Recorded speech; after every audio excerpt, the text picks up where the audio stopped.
Hello friend, मैं हूं अभिषेक मौर्य और आप देख रहे हैं कॉग्निटिव लर्निंग क्लासेज।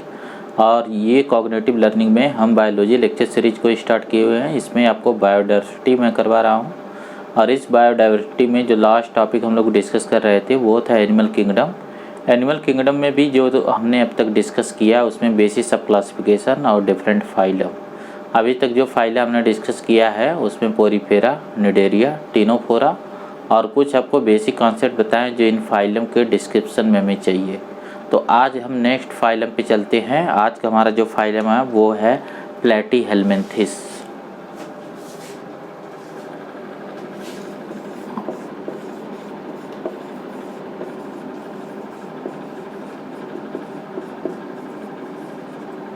सबसे पहले इनका कॉमन नेम तो वो है फ्लैटवर्म, ठीक है। अब ऐसा क्यों बोलते हैं फ्लैटवर्म? क्योंकि ये जैसे ये आपको हथेली दिख रही है, ये डॉर्सी वेंट्रली इनकी बॉडी फ्लैट होती है, ठीक है। जैसे आपके बुक का पेज है उस तरीके से ये इनकी फ्लैटेंड बॉडी होती है, इस वजह से इन्हें फ्लैटवर्म बोलते हैं। अब कुछ चीज़ें जो है यहाँ हम देख लेते हैं। जैसे देखिए इनमें जो है एक चीज़ खास बात यहाँ पे है कि पहली बार आपको एक वर्ड आ रहा, मैं थोड़ा इसे बता दूं, पैरासाइट। पैरासाइट एक तरीके का लिविंग कंडीशंस है, एक तरीके का पॉपुलेशन इंटरेक्शन है कि पैरासाइट होस्ट की बॉडी से न्यूट्रिशन लेता है, ठीक है। अब ये पैरासाइट दो तरीके के होते हैं, एक होते हैं एक्सोपैरासाइट्स, दूसरे होते हैं एंडोपैरासाइट। जो बॉडी के अंदर होते हैं उसे हम बोलते हैं एंडोपैरासाइट, जो बाहर होते हैं वो होते हैं एक्सोपैरासाइट। जो भी पैरासाइट होते हैं उनके बॉडी में कुछ स्पेशल फीचर होते हैं, जैसे कि इनको जो है आपको कुछ चीज़ें यहाँ जानना है कि इनकी जो बॉडी होगी इसमें जो है होस्ट की बॉडी से अटैचमेंट के लिए यहाँ पे कोई न कोई स्ट्रक्चर्स होती है। सेकंड वन जो होता है वो होता है कि जब ये होस्ट की बॉडी से न्यूट्रिशन लेते हैं तो जनरली इनका डाइजेस्टिव सिस्टम या तो अब्सेंट होता है या लेस डेवलप होता है, क्योंकि इसकी इन्हें ज़रूरत नहीं होती, ऑलरेडी इन्हें जो है डाइजेस्टेड फूड मिल रहा होता है। इनमें रिप्रोडक्टिव सिस्टम बहुत हाईली डेवलप होता है। किसी भी जो पैरासाइट्स है उसमें सबसे डेवलप जो सिस्टम है वो उसका रिप्रोडक्टिव सिस्टम है, क्योंकि रिप्रोडक्शन से ही वो अपने नंबर को बचा पाते हैं। एक्चुअल में होस्ट कभी नहीं चाहता कि पैरासाइट उसमें रहे। तो जो एंडोपैरासाइट्स होते हैं ना, जैसे ये पैरासाइट इंटेस्टाइन में होते हैं। अब इंटेस्टाइन जो हमारी है इसके अंदर अगर ये कोई पैरासाइट्स है इस तरीके से, तो इस पैरासाइट्स में लोकोमोटरी ऑर्गेनल नहीं होते, क्योंकि इससे लोकोमोशन नहीं करना पड़ता है, बल्कि इसकी जगह इसमें अटैचमेंट होते हैं। कुछ ऐसे सकर्स या हुक्स लगे होते हैं जिससे ये जो है होस्ट की बॉडी से खुद को अटैच कर पाए। तो यहाँ अटैचमेंट के लिए स्ट्रक्चर होती है, लोकोमोटरी ऑर्गेनल पूरी तरीके से नहीं होते हैं। अंदर का एनवायरनमेंट एक जैसा होता है। तो यहाँ पे जो सेंसरी ऑर्गन होते हैं, सेंसरी सिस्टम और जो लोकोमोटरी सिस्टम है, ये दोनों रिलेटेड ही होते हैं। ये दोनों लोकोमोटरी और सेंसरी स्ट्रक्चर जो है ये ज़्यादातर लेस डेवलप होती है, बहुत कम डेवलप होती है। एक्चुअल में आपका जो सेंसरी ऑर्गन है, जैसे आईज है ना, जैसे ईयर है, नोज है, इसको हम यूज किस लिए करते हैं?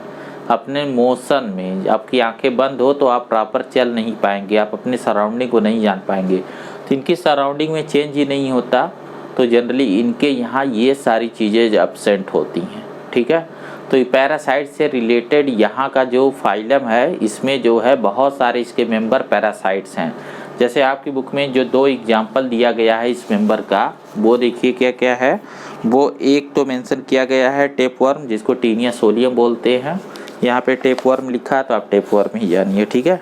टीनिया वैसे मेंशन किया गया, टीनिया इसका जीनियस होता है। दूसरा फैसियोला या लीवर फ्लूक बोलते हैं। ये लीवर में पैरासाइट्स होते हैं और टीनिया सोलियम जो है हमारी गट इंटेस्टाइन में पैरासाइट्स होता है। तो दोनों के दोनों एंडो पैरासाइट्स हैं। तो यहाँ पे देखिए आपके बुक में क्या मेंशन किया गया है इनसे रिलेटेड चीज़ें। जैसे देखिए यहाँ पे आपको मेंशन किया गया है कि जब ये एंडो पैरासाइट्स हैं, they are mostly endo parasite found in animal including human being. जैसे यहाँ मेंशन है hooks and sucker are present in the parasitic form. Hook और सकर मैंने किस लिए बोला? अटैचमेंट के लिए, ताकि ये होस्ट बॉडी से खुद को अटैच किए रहें, क्योंकि न्यूट्रिशन इन्हें होस्ट बॉडी से लेना है। तो यहाँ पे हुक्स भी होते हैं और सकर्स भी होते हैं। सकर्स एडहेसिव कैप की तरह होता है। अब देखिए यहाँ मेंशन है some of them absorb nutrient from the host directly through their body surface. ठीक है, मतलब यहाँ डाइजेस्टिव सिस्टम नहीं है, ये बॉडी सरफेस से ही होस्ट से न्यूट्रिएंट को एब्जॉर्ब करते रहते हैं, क्योंकि ऑलरेडी डाइजेस्टेड एनवायरनमेंट में है। और जो डाइजेस्टेड एनवायरनमेंट में नहीं है उनमें डाइजेस्टिव सिस्टम होगा भी तो लीस्ट डेवलप होगा, बहुत कम डेवलप होगा। यहाँ जो चीज़ और जाननी है वो मैं आपको बताऊं, जैसे चार्ट के अकॉर्डिंग अगर हम आते, ऐसा नहीं कि इसके सारे मेंबर जो पैरासाइट होंगे, कुछ फ्री लिविंग भी है। एक एग्जांपल आपको मेंशन किया गया प्लेनेरिया जो फ्रेश वाटर में रहता है। ठीक है, अब देखिए जैसे चार्ट के अकॉर्डिंग जाएंगे तो ये डिप्लोब्लास्टिक है या ट्रिप्लोब्लास्टिक, तो ये पहला ट्रिप्लोब्लास्टिक है। पहली बार यहाँ पे 3 जर्म लेयर है। जब कोई ट्रिप्लोब्लास्टिक होता है तो फिर ये चीज़ होती है कि एक्टोडर्म, मीजोडर्म, एंडोडर्म तीनों आ गया। तो फिर सीलोम है कि नहीं, तो यहाँ याद रखना है कि ये ए सीलोमेट्स है, जैसा आपको चार्ट में बताया गया कि इसमें सीलोम अब्सेंट होती है, यहाँ सीलोम नहीं है। तो ये ए सीलोमेट होते हैं, इनमें सीलोम नहीं होती है, ट्रिप्लोब्लास्टिक है। और जो बॉडी ऑर्गेनाइजेशन है उसमें यहाँ पे पहली बार टिश्यू से ऊपर ऑर्गन ग्रेड की स्ट्रक्चर है। जो ऑर्गन यहाँ पे हाईली डेवलप है वो कौन से हैं? रिप्रोडक्टिव ऑर्गन हैं, क्योंकि मैंने बोला पैरासाइट में जो चीज़ सबसे अधिक डेवलप है वो है रिप्रोडक्टिव ऑर्गन। यहाँ पे एक और मेन चीज़ देखना कि यहाँ पहली बार जो है एक्सक्रीशन जो है, एक्सक्रीशन के लिए एक स्पेशलाइज सेल होती है जिन्हें बोलते हैं फ्लेम सेल। फ्लेम सेल कैसी होती है मैं आपको दिखाता हूँ। देखिए यहाँ पे जो है इस तरीके से फ्लेम सेल प्रेजेंट है। जो फ्लेम सेल है वो इस तरीके से स्पेशलाइज सेल होती हैं।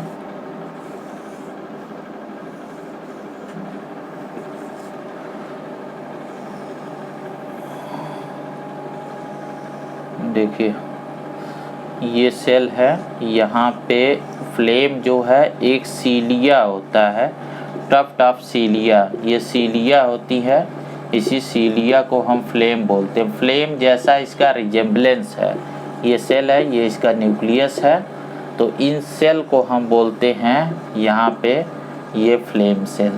फ्लेम सेल प्रोटोनेफ्रिडिया टाइप की स्ट्रक्चर है जिनका मेन काम जो है यहाँ पे है ऑस्मो रेगुलेशन। जैसा मैंने आपको बोला था कि ये ऑस्मो रेगुलेशन करती हैं, उसके साथ साथ एक्सक्रीशन भी करती हैं। ठीक है, नेक्स्ट वन देखिए, अगली चीज़ जो आपको मेंशन की जाएगी, बाकी डाइजेस्टिव सिस्टम है नहीं। जो एंडोपैरासाइट्स होते हैं तो ये एंडोपैरासाइट है, तो इसके चारों ओर का जो एनवायरनमेंट है वो एनारोबिक है, तो ऑक्सीजन इसे मिल नहीं सकती, तो इसलिए यहाँ रेस्पिरेटरी सिस्टम नहीं है। बॉडी फ्लैट है, तो फ्लैट बॉडी में सर्कुलेशन की ज़रूरत नहीं है, इसलिए किसी भी टाइप का सर्कुलेटरी सिस्टम नहीं है। कोई स्केलेटन नहीं होता है। एक्सोस्केलेटन में स्किन मॉडिफाइड होती है कि ये जो है इंटेस्टाइन के एसिड वगैरह से इसे प्रोटेक्शन दे, वो हर एंडोपैरासाइट में होता है, वो यहाँ भी है। ठीक है, इसको प्रोटेक्शन मिले। और यहाँ पे जो नर्वस सिस्टम है वो बहुत प्राइमरी ग्रेड का होता है, वो जैसे आपके बुक में मेंशन नहीं किया गया है बट होता है। ठीक है, और दूसरे कोई चीज़ यहाँ डेवलप नहीं है। अब यहाँ हम बात करते हैं सेक्सेस की। ठीक है, सेक्सुअलिटी में तो यहाँ देखिए यहाँ पे जो कंडीशन है वो एक बहुत मज़ेदार कंडीशन है कि यहाँ सेक्सेस सेपरेट नहीं होते, मेल और फीमेल अलग अलग नहीं होते हैं, दोनों सेक्स एक ही इंडिविजुअल में। जब दोनों सेक्स एक में होते हैं तो कंडीशन हम क्या बोलते हैं? मोनोसियस। ऐसा इसलिए कि एंडोपैरासाइट है, तो अगर मेल और फीमेल अलग होंगे तो उनमें कॉपुलेशन नहीं हो पाएगा। यहाँ एक और थ्योरी आपको बता दूँ कि फर्टिलाइजेशन इंटरनल है। जब हम फर्टिलाइजेशन इंटरनल बोलते हैं तो वहाँ पे कोई न कोई कॉपुलेटरी ऑर्गन होता है। इंटरनल फर्टिलाइजेशन का मतलब है fertilisation inside female genital tract. जैसे हमारे यहाँ फर्टिलाइजेशन कहाँ होता है, फैलोपियन ट्यूब जो जेनिटल ट्रैक्ट है फीमेल का, तो फीमेल के जेनिटल ट्रैक्ट में स्पर्म को पहुँचाने के लिए कॉपुलेटरी ऑर्गन पेनिस है। बिल्कुल इसी तरीके से यहाँ भी कॉपुलेटरी ऑर्गन होगा। जब भी इंटरनल फर्टिलाइजेशन होता है तो कॉपुलेटरी ऑर्गन प्रेजेंट होता है। ठीक है। अब एक चीज़ और मेंशन किया गया है कि कुछ में रीजनरेशन कैपेसिटी है, जैसे प्लाइनेरिया में अगर इसकी बॉडी फ्रेगमेंटेड हो गई तो वो फिर से अपनी बॉडी को बना लेता है। इसका मतलब एक एसेक्सुअल मेथड है। एक्चुअल में ये सारी प्रॉपर्टी जो बता रही है ना वो रेट्रोग्रेसिव है। रेट्रो का मतलब ये होता है कि वो रिवर्स जा रही हैं। अभी तक जो क्लासिफिकेशन था वो आगे की तरफ जा रहा था, लेकिन अचानक से ये रिवर्स होने लगा क्योंकि ये मोड ऑफ जो लिविंग है इनकी वो कन्वर्ट कर लिया फ्री लिविंग से पैरासिटिक फार्म। तो पैरासिटिक फार्म में बहुत सारी चीज़ें विड्रॉ कर ली गई और जो चीज़ रखी गई वो सिर्फ क्या रखी गई, यहाँ पे सिर्फ जो चीज़ रखा गया वो रखा गया इनका रिप्रोडक्टिव सिस्टम और इनका डाइजेशन। एक पैरासाइट की ज़िंदगी में और कुछ नहीं है, सिर्फ उसे न्यूट्रिशन मिलता रहे, अपने हाउस से अटैच रहे और बहुत सारे जो है रिप्रोड्यूस करके अपने प्रोजेनी बनाए, ताकि हॉस्ट अगर उनकी बॉडी को डिस्ट्रॉय भी करता है तो उनकी पॉपुलेशन बची रहे।